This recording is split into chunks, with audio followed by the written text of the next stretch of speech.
Istilah wali, teman-teman sekalian, banyak sekali memiliki makna, tapi yang paling mendasar adalah penopang, penolong, tempat bersandar, dan juga penanggung jawab.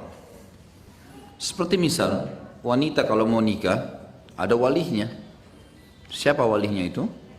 Penanggung jawab, penopang, pelindung. Itu makna daripada wali. Ini makna yang paling tepat. Kalau sekarang ada orang mengartikan wali dengan teman setia, sebagaimana kasus masalah Al-Maidah 51, ini adalah makna yang baru, bukan makna yang sudah umum dikenal oleh para ahli tafsir. Dan karena dia bermakna penopang, penanggung jawab, penolong, berarti dia pemimpin. Berarti dia bermakna pemimpin.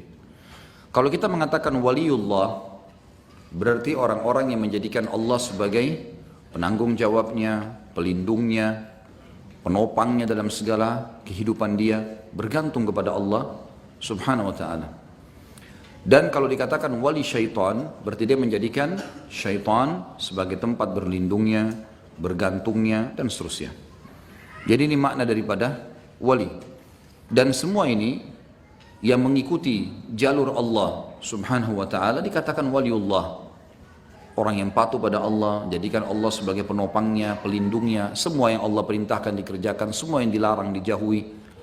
Makin kental dia menjaga hubungan sama Allah, maka makin dekat dia dengan istilah waliullah, karena memang dia menggantungkan semua sama Allah. Begitu pula pada saat kita membahas wali syaitan. Dan saya sudah bilang teman-teman sekalian, di muka bumi cuma ada dua jalan. Tidak ada jalan yang ketiga, jalannya Allah atau jalannya syaitan. Dan syaitan istilah bagi golongan jin yang kafir dan fasik. Maka jalan Allah, juru bicaranya para nabi-nabi, dan yang melanjutkan lisan para nabi-nabi adalah para ulama dan da'i. Kalau kita datangi majlis-majlis para ulama, para da'i-da'i, insya Allah kita dipandu ke jalannya para nabi-nabi yang membawa wahyu dari langit. Jalannya Allah. Dan ini keselamatan. Cuma ini jalan yang benar, tidak ada jalan yang lain. Jalan kedua, jalan syaitan. Juru bicaranya adalah dukun, peramal, penyamun, penyihir, semua ahli maksiat. Masuk dalamnya orang-orang ini, dan kalau kita bergaul sama juru bicaranya syaitan, kita akan dibawa ke jalan syaitan, dan ini sesat, serta akan masuk ke dalam api neraka. Ada orang-orang teman-teman sekalian, sebagaimana waliullah kita jelaskan ada tingkatan-tingkatannya. Kalau awal-awal dia dekatkan diri kepada Allah subhanahu wa ta'ala, kemudian dia akan mendapatkan firasatul mu'min, sebagaimana saya jelaskan yang lalu. Kemudian ada ru'ya sadiqah, mimpi yang benar, sebagaimana sabda Nabi SAW, mimpi yang benar, bagian daripada 63 cabang kemujizatan kenabian. Kemudian banyak hal-hal yang lain, tapi ada kaidah, tidak akan dikatakan dia waliullah kalau dia mengaku mengatakan dia waliullah. Tidak mungkin, karena orang-orang seperti ini kebanyakan tidak tahu apa yang sedang terjadi. Mereka lakukan saja dan Allah SWT mudahkan di tangan mereka banyak hal. Kalau wali syaitan juga ada tingkatan-tingkatannya. Yang paling rendah ahli maksiat, yang paling rendah. Ini wali syaitan yang paling rendah. Artinya dia mudahkan.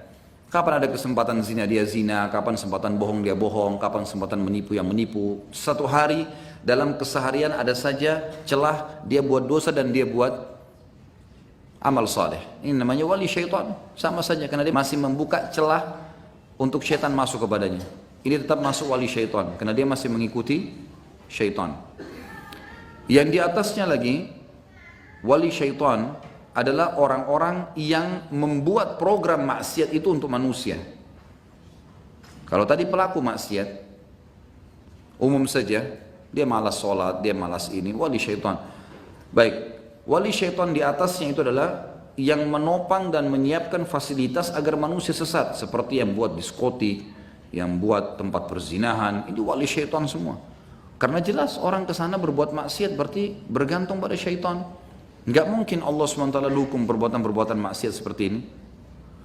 Di atasnya lagi, yang di atasnya adalah orang-orang yang ditipu oleh syaitan sehingga mereka terjerumus dalam kekufuran. Ini level yang di atasnya lagi.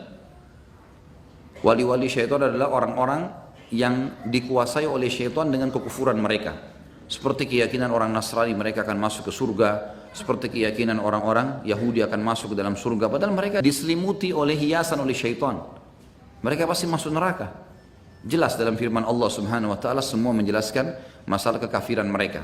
Seperti surah Al-Maidah surah nomor 5 ayat 72 dan 73. Allah Subhanahu wa taala memastikan kekafiran orang-orang Nasrani. Surah Al-Bayyinah menjelaskan masalah kepastian kekafiran orang Yahudi dan Nasrani, dan banyak ayat-ayat yang lain yang menjelaskan masalah itu. Jadi ada orang-orang kafir yang digoda oleh syaitan dan mereka yakin bahwasanya itu kebenaran. Ini juga wali syaitan. Makanya Nabi SAW memerangi mereka. Perang Tabuk misalnya, mendatangi wilayah Romawi, padahal mereka Nasrani. Dan mereka tidak berani bertemu dengan baginda Nabi SAW dan kaum muslimin, karena mereka tahu Nabi SAW Nabi. Dan mereka tahu mereka dalam keadaan kufur. Datangnya para pendeta Najran ke Madinah. Kemudian mereka, waktu dikirimkan surat oleh Nabi SAW untuk masuk Islam, mereka kirim pendeta-pendeta seniornya datang ke Madinah. Kemudian Nabi SAW berdialog dengan mereka. Setelah 3 hari Nabi dialog dan semua argumennya pendeta Nasrani ini terkalahkan, akhirnya mereka bilang, kami nggak mau ikut. Kata Nabi SAW, baiklah, kalau gitu kita bermubahalah. Ayo kita sama-sama kumpulin keluarga kita. Pendeta-pendeta ini ajak anak istrinya yang ikut pada saat itu. Nabi SAW juga ajak keluarganya. Lalu mereka kumpul, lalu mereka bermubahalah dengan cara, ya Allah meminta siapa yang salah di antara kami, turunkan laknatmu padanya. Karena Nabi SAW sudah dialog 3 hari dan kalah semua argumennya. Kok nggak mau masuk Islam ini? Apa alasannya? Waktu mereka berkumpul dengan Nabi SAW, Nabi SAW membawa Fatimah, Hasan dan Husain ridwanullahi alaihim, dan pendeta-pendeta ini membawa istri anaknya. Mereka kaget atau berada di sebuah padang pasir di Madinah dekat gunung. Tiba-tiba di atas mereka ada awan gelap dan tempat lain lagi panas, cuma di situ gelap, seperti ada azab yang akan turun. Maka para pendeta ketakutan sambil mengatakan, pastilah kalau dia nabi kita akan kena laknat, semuanya kena nih, anak kita, semuanya cucu kita akan kena. Maka nggak usah, kalau kita nggak mau beriman, sudah kita akuin saja Islam agama dia yang benar, lalu kemudian kita bayar jizyah. Maka dibayarlah jizyah. Dan ini perilaku Nabi SAW mencontohkan kalau memang mereka dihiasi oleh syaitan, mereka anggap dirinya benar. Dan ini adalah wali syaitan juga. Kemudian wali syaitan yang paling tinggi adalah para penyihir, penyamun, peramal. Ini wali syaitan yang paling tinggi. Sebagaimana waliullah yang paling tinggi adalah para nabi-nabi. Karena mereka langsung interaksi sama syaitan. Manggil-manggil, minta tolong. Interaksi, bisa melihat. Maka ini juga puncak daripada wali syaitan. Jadi itu 4 level wali syaitannya. Sebagaimana waliullah juga sudah kita jelaskan masalah tingkatan-tingkatannya. Kata Syekh Abu Bakar rahimahullah, seorang muslim juga beriman dan meyakini bahwa syaitan itu mempunyai wali-wali dari kalangan manusia yang ia kendalikan dan membuat mereka lupa mengingat Allah dan terjerumus di dalam kejahatan dan membisikkan kepada mereka berbagai kebatilan. Maka mereka menjadi tuli, tidak dapat mendengarkan kebenaran, dan buta, tidak dapat melihat dalil-dalil kebenaran. Mereka selalu tunduk kepada kehendak syaitan, patuh kepada segala perintahnya.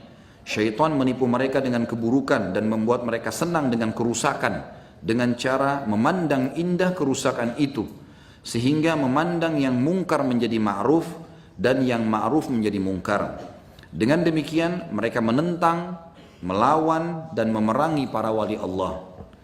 Para wali Allah sangat loyal, membela dan mencintai Allah, sedangkan para wali syaitan memusuhi Allah. Para wali Allah mencintai dan meridai Allah, sedangkan para wali syaitan membenci dan memurkahi Allah. Maka mereka sangat berhak mendapatkan kutukan Allah dan murka darinya. Jika tampak pada mereka hal yang luar biasa atau kesaktian, seperti dapat terbang di angkasa atau berjalan di permukaan air, maka itu adalah istidraj atau tanda kebinasaan dari Allah atas mereka. Karena dengan begitu mereka makin terjerumus dalam kesalahan mereka. Atau merupakan tipu daya syaitan bagi orang-orang yang loyal kepada mereka, supaya manusia-manusia pada tunduk dengan syaitan. Iman ini, iman bahwasanya ada wali syaitan, syaitan menguasai sebagian manusia dan akhirnya manusia ini bergantung pada syaitan ini, dan ini harus diperangi karena mereka membenci Allah dan wali-wali Allah. Sebagaimana dinyatakan di dalam firman-Nya, A'udzu billahi minasyaitonir rajim, walladzina kafaru awliya'uhumut taghut yukhrijunahum minan nuri ila adh-dhulumat ulaika ashabun nari hum fiha khalidun. Dan orang-orang yang kafir, pelindung-pelindungnya atau wali-walinya ialah syaitan. Ini tadi saya bilang level ketiga. Ahli maksiat level pertama yang paling rendah, Kemudian ada level setelahnya, orang yang menyiapkan fasilitas maksiat. Kemudian yang ketiga, orang-orang kafir. Mereka terhiasi dengan perbuatan mereka seakan-akan mereka benar.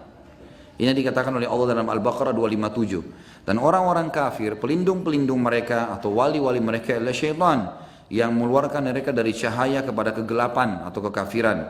Mereka itu adalah penghuni neraka, mereka kekal di dalamnya. Kemudian wali syaitan yang paling tinggi adalah para penyihir, penyamun, peramal. Ini wali syaitan yang paling tinggi.